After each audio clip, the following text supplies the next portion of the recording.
কেমন আছো? হয়তো ভালো, আবার হয়তো ভালো না। তোমার জীবন সঙ্গী সে কেমন আছে? ভালো। সে কি আমার মতোই তোমাকে কেয়ার করে? বাদ দাও না এইসব কথা। তোমার কি অবস্থা? তুমি কেমন আছো? বেঁচে আছি এতটুকু জানি, ভালো কি মন্দ সেটা জানি না, কিন্তু এতটুকু মনে আছে সেই দিনের পর থেকে মুখের হাসিটা হারায় ফেলছি। তোমার জীবন সঙ্গী কেমন আছে? সে অনেক ভালো আছে।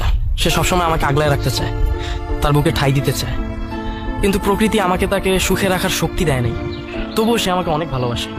একটা মেয়ের ডিভোর্সের পরে তার সব থেকে বড় শত্রুকে জানো? তার নিজের পরিবার, তারপর সমাজ, তারপর সে নিজেই। এখন তো নিজেকে নিজের সব থেকে বড় শত্রু মনে হয়। তোমার কাছ থেকে চলে আসার পর থেকে হাসি মুখে দুমুঠো ভাত গলা দিয়ে নামিনি, আর নামাতেও পারিনি। কেন?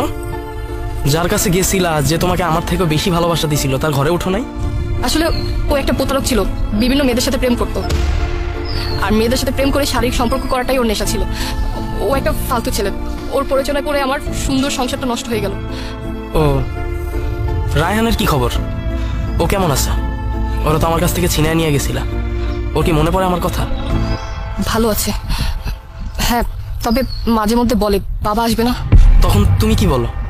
বাদ দাও এইসব কথা। তুমি তো আমাকে সময় দিতে না। আমি ভাবতাম তুমি মনে হয় আমাকে ভালোবাসো না, অন্য কারোর সাথে তোমার সম্পর্ক আছে। তুমি তো আমাকে বিকালে নিয়ে ঘুরতেও যেতে না। আমার তখন মনে হতো যে তুমি হয়তো বা আমাকে সময় দিতে চাচ্ছ না। আমি কতটা নির্বোধ ছিলাম।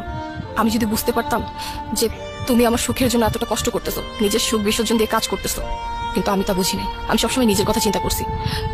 আমার তখন নিজেকে অনেক একা একা মনে হতো।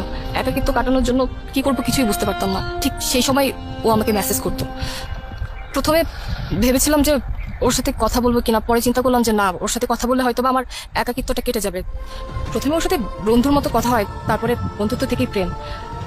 তুমি তো আমাকে কখনো সন্দেহই করতে না, কিন্তু হঠাৎ করে একদিন তুমি আমাকে সন্দেহ করলে, আর সেই বিষয়টা নিয়ে তোমার সাথে রাগ করে বাপের বাড়ি চলে যাই। আর তখন তুমি আমাকে আমার বাপের বাড়ি থেকে নিয়ে আসো, আর তারপর থেকেই তোমার বাড়িতে থেকে তোমার খেয়ে পরকীয়া শুরু করলাম। কিন্তু তার ফলাফল তো আজকে দেখতেছই।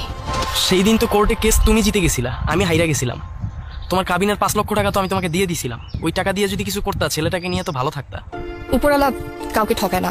সেদিন আমি জিতলেও উপরওয়ালার কাছে আমি হেরে গেছি। উপরওয়ালার বিচারে তোমার দেওয়া কাবিনের 5 লক্ষ টাকা নিয়ে রাসেল পালিয়েছে। রায়হান এখন কোন ক্লাসে পড়ে? ক্লাস 1-এ। স্কুলে ওর বাবার নাম কি দিছো? মুন্না। ও, থ্যাংক ইউ। মুন্না, আমাকে একটাবার সুযোগ দেওয়া যায় না? তুমি সেই সুযোগ হাতছাড়া করে ফেলছো। মনে পড়ে সেই দিনের কথা? আমি তোমার পা পর্যন্ত ধরছিলাম আর বলছিলাম রাসেলকে তুমি ভুইলা যাও। আমি তোমাদেরকে একসাথে একটা রুমেও দেখছি, কোনো রিয়েক্ট না করে তোমাকে বলছি আমি সব ভুইলা যাব, তাও তুমি আমার কাছে চলে আসো। আমি যখন রাসেলকে হুঁশিয়ার করলাম, তোমরা আমাকে মারার প্ল্যান করলা। শেষমেশ আমার উপর নারী নির্যাতনের মামলা দিয়ে কোর্টে উঠে অপমান করলা।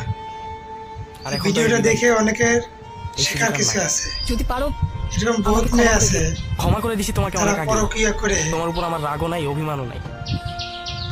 স্বামী এটা আমার ভাগ্যে ছিল তো। এই ভিডিওটা বেশি বেশি করে শেয়ার ঠিক করবেন, আছে, আমি তাহলে আসি। যাতে করে সবার কাছে আমার পৌঁছে দেরি যায়। হয়ে যাচ্ছে, কারণ আমার পরিবারের মানুষরা তো এখন আর আমাকে এরকম বহুত মেয়ে আছে আবার দেরি করে গেলে অনেক কথা শোনাবে। তারা ক্ষণিকের মোহর ভালো জন্য থেকো। স্বামী সন্তান বিপদে ফেলায়।